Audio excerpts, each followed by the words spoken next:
2, 3, come on.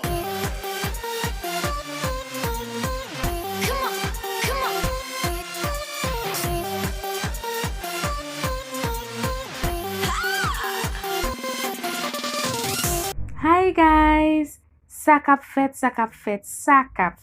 m'espere nan form. Se Tani ki rentre la kay nou, yon lot fwa anko. Bienveni sou chen YouTube mwen. Jodi ya, mwen pral montre nou ki jan mwen fe penyen yorele wash and go la. Wash and go la, ki sa liye? Se lò fin lave cheve ou, e puis ou fe un penyen bien rapide pou soti. Nan foto sa nap gade la, nou wèm gen bonnet nan cheve. Se poske mte nan prosesus lave cheve an, e puis mte preske fini, mte mette krem sa nap gade la, ki se krem reality. Mte mette l nan cheve, mte kite l fe 5 minutes, ensuite mte rinse li. Mbral montre nou konya tout sa mte fe apre m fin rinse cheve.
Guys, m'te vraiment content faire cette vidéo ça pour nous.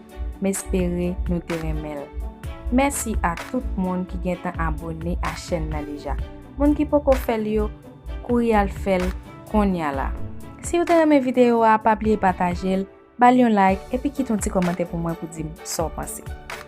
Ciao, bisous bisous.